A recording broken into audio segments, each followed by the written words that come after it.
There was a heated debate in Parliament all day long over whether the One Nation, One Poll bill is violative of the federal nature of our constitution and whether this is an affront to the basic structure enshrined in the constitution. Joining us now on this broadcast live and exclusive is one of India's top constitutional experts, Harish Salve. He was also a member of the Ram Nath Kovind Committee on One Nation, One Poll, and therefore has had a lot of opportunity to apply his mind to the debate that's playing itself out. Mr. Salve, welcome and thank you for your time. I want to start by taking you through some of the objections raised by members of Parliament from the opposition and get you to try and reply to the legal political debate that's playing itself out. Manish Tiwari from the Congress argues that this bill is violative of the federal structure of our constitution. It goes against the basic structure enshrined in the constitution, and essentially arguing that the parliament is not competent to try and push forth the 129th Constitution Amendment Bill. How do you respond to this very fundamental premise, Mr. Salve? I have a serious problem as a lawyer. I cannot reply in WhatsApp or Twitter language. It violates the principle of federalism. It's a nice catchphrase. Why does it violate the principle of federalism? Can you articulate what is your understanding of the principle of federalism? The principle of federalism is Indian Constitution. You have a duality of legislative fields. You have the union list, you have the state list. The union is governed by a parliament, and the Rajya Sabha, the states have a house, and they are independent governments. They are elected. They are elected by themselves. The union has we are not a pure federation like the US. There are certain areas where the UN has dominant roles to play. Now, that's broadly Indian federalism. Now, I don't know if coordinating elections or leaving them apart violates federalism. What will happen? The states will become subservient to the union if elections are held together. If the election is held on the same day, a state is inferior. If the election is held 6 months later, the state is superior. So this is a good debate on Twitter. But if you want a serious answer, the point very simply is this. And the report articulates reasons. Please challenge those reasons. Nobody is claiming to be an intellectual czar and saying what we have said is right in the report. The report says that if you read, and if you get into the tall grass with this, if you read the provisions of the Constitution, our Constitution very consciously says the term of Parliament shall not be more than. It doesn't say less than. And the same language is used for the state assemblies.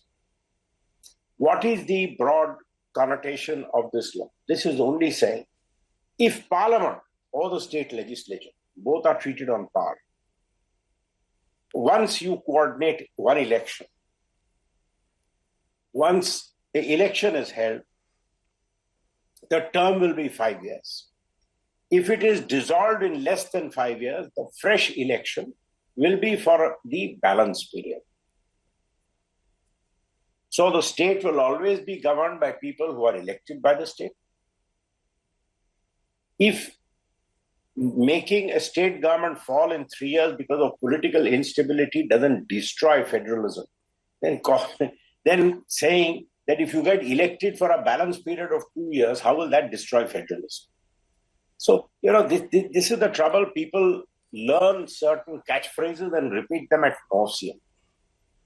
So let me try and frame the debate in a way that common people can understand, because we had Ram Nath Kovind ji, the president of this committee, with us at Agenda Aaj Tak over the weekend, and he said that there is no need for the government to seek the approval of state assemblies if we're talking only about Lok Sabha polls and state assemblies. In the way that opposition parties see it, they're saying that this requires a 2/3 majority, not a simple majority in the floor of the House, and it requires at least half the state assemblies to ratify it. The government's position and the committee's position is that just a simple majority is enough to be able to push this through. How do you explain that? Simple majority is a misnomer. Any constitution amendment requires 2/3 members present and voting. So you need that majority. It's not the consequential amendments which will be required to be made to the Representation of People Act will require a But there are changes proposed to the Constitution, which I can see you're running on your screen. Those changes will require an amendment of the Constitution. The committee has taken the view, but this is not the last word of it. The committee has taken the view that this doesn't affect the states in a manner that it will require ratification of more than half the states. But if it does, it does. The point is, this thing has to be debated for its merits. And let me tell you a very important part of the committee which is not even being mentioned. Why did this report recommend this change? The cost of having elections is not the cost of an election. An election costs 3,000 crores or 5,000 crores. That's the price of democracy. But the cost of having elections is the cost of disruption. On an econometric model, it is 1% plus of GDP. You know what the Indian GDP is, you know how much money we are talking about. At the level of governance, it causes governmental paralysis, and we have seen that. Major policy decisions have to be put on hold. Look at what happened recently when Maharashtra elections were. Almost every important member of the union cabinet was there campaigning. Whenever in any big state elections are held, half the attention of the ruling party is in that state. It's the nature of the animal. That's how it has to be. So, if we can have elections which are coordinated, and finally, and this is not in the report, this is my fantasy. Someday, how do we address the scourge of money, unaccounted for money in elections? The government tried it once with electoral bonds in a judgment which someday of the Supreme Court will require careful analysis as to whether they got it right or wrong. I think the judgment is wrong. The Supreme Court struck down the electoral bonds. Ultimately, one solution could be partial public funding of elections. If you could have something like that, having one consolidated election will make that one step closer, if there is someday a political will to do something like that. So if we rise above the politics of this and see the various other positives, that's the thing to be seen, instead of start chucking catchphrases like, oh, it violates federalism and violates basic structure. If it violates federalism, it violates basic structure. So you're only repeating us. So the opposition's contention is that one nation, one poll makes India a quasi-presidential system, and that there is excessive centralism, and that it favors the government of the day, particularly if there's a strong leader and a strong party in power. So let's just test it. If you are saying that there is a political advantage or disadvantage, I am not competent to comment on that, because I don't understand politics. And I think this kind of a vote of no confidence against the intelligence of the Indian voter, who is repeatedly shown far greater political maturity than maybe the politician would want him to have, is something we can have faith in. But if elections are going to be held together or elections are going to be held apart, how does it make it presidential form of government? You know, a presidential form of government is where the head of the executive is directly elected. Like in America, the president is directly elected, in the sense that there is a presidential election by the electorate through the electoral colleges. How does this become a presidential form of government? The opposition's charge is that more national issues will prevail if voting takes place on one day. That there will be a predominance of national issues rather than localized, regional, state-wise issues if voting takes place on one day. That the national will subsume the regional. I'm not, but you see, this is a vote of no confidence against the majority of the Indian voter. You think the Indian voter is so gullible that he will vote for a different person if it's a national election and a different person if it is a local election?